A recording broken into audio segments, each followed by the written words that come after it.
मेरा नाम है हरिया, मैं काम करता हूँ बहुत बढ़िया, खाता हूँ खाना और रोज गाता हूँ गाना। अरे यार, आज तो बहुत देर हो गई। इस खतरनाक जंगल को देखकर तो मेरे हाथ पैर ठंडे हो गए हैं। अगर मैं वक्त पर गांव नहीं पहुंचा तो मालिक बहुत नाराज हो जाएंगे। तभी हरिया को एक आवाज सुनाई देती है। सुनिए हरु जी। अरे, ये आवाज किसने दी?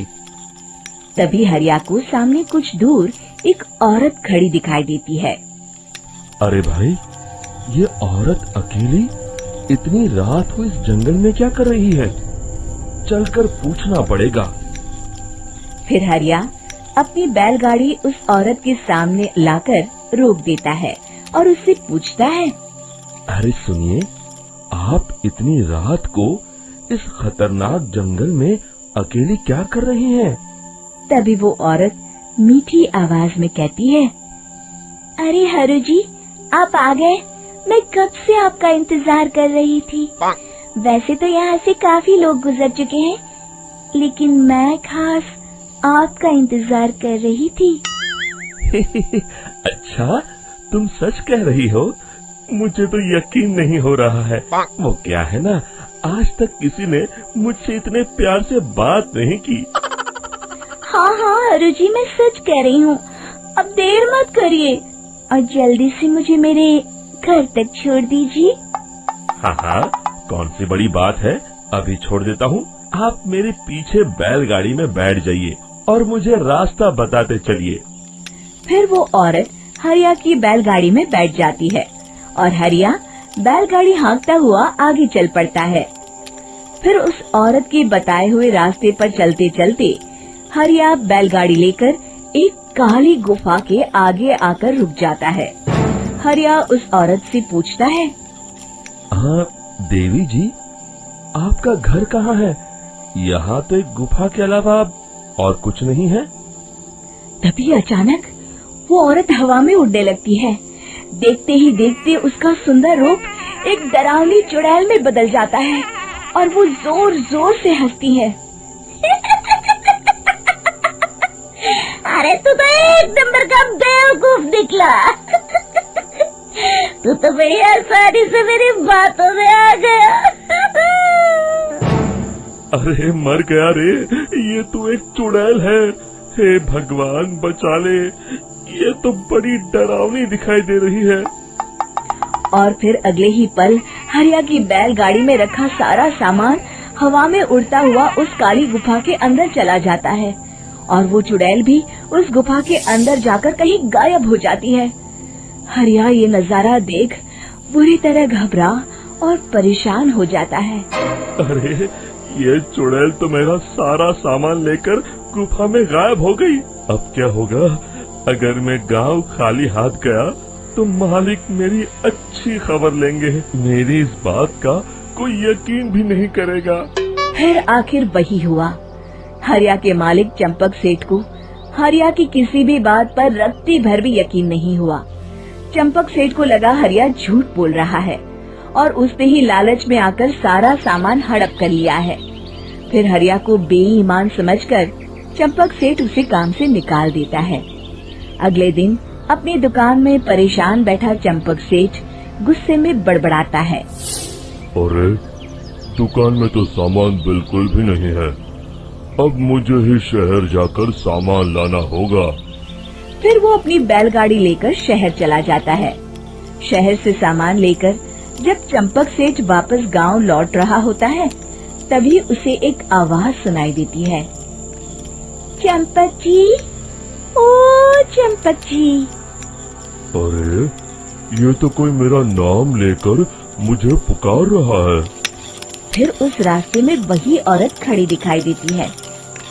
फिर क्या था, हरिया की तरह चंपक सेठ भी उस औरत के पास अपनी बैलगाड़ी लेकर जाता है और वो भी उसकी चिकनी चुपड़ी बातों के मोह जाल में फंस जाता है। फिर चुड़ैल उसे भी अपनी गुफा तक ले जाती है और उसका सारा सामान लेकर गुफा में गायब हो जाती है। बेचारा चंपक सेठ लाचार होकर खाली हाथ गांव लौट आता है। फिर ये उस जंगल में रोज की बात हो जाती है। जो कोई भी शहर से कुछ लेकर गांव की तरफ लौटता, वो चुड़ैल उसे बेवकूफ बनाकर उसका सारा सामान लेकर गुफा में गायब हो जाती। एक दिन हरिया एक लकड़हारे को उसी जंगल की तरफ जाते हुए देखता है। फिर हरिया उसे रोकते हुए कहता है, अरे भाई, क्यों अपनी मौत को दावत दे रहे हो? मेरी बात मानो, आगे जंगल में मत जाओ, वहाँ एक बड़ी भयानक चुड़ैल रहती है। लकड़हारा हरिया की बातों को नजरअंदाज करते हुए कहता है, अरे भाई, मुझे पहले ही बहुत देर हो चुकी है, मुझे जाने दो भाई। शाम तक लकड़ियाँ काट कर शहर के बाजार में बेचना है। तुम अपनी ये कहानी किसी फुर्सत में बैठे इंसान को सुनाओ, मैं तो चला। इतना कहकर लकड़हारा वहाँ से आगे जंगल की तरफ चला जाता है। फिर अगले दिन गांव के मुखिया के घर के बाहर बहुत सारे लोग जमा हो जाते हैं। तभी हाथ में कुल्हाड़ी लिए खड़ा लकड़हारा कहता है, अरे मुखिया जी, अब आप ही हमें बचाइए उस जंगल वाली चुड़ैल से। हमारा सारा काम तो शहर से ही होता है। अरे मुखिया जी, उस चुड़ैल की वजह से तो मैं पूरी तरह बर्बाद हो गया हूँ। हम सबको मिलकर उस चुड़ैल का कोई इलाज करना पड़ेगा।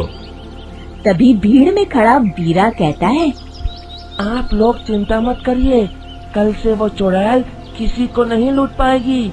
मेरे पास एक बहुत अच्छी तरकीब है। तभी चंपक सेठ उसका मजाक उड़ाते हुए कहता है, अरे तेरा नाम वीरा है तो क्या हुआ?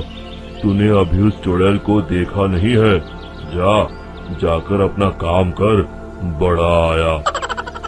तब मुखिया जी कहते हैं, नहीं नहीं चंपक सेठ, मुझे लगता है हमें इस लड़के को एक मौका देना चाहिए।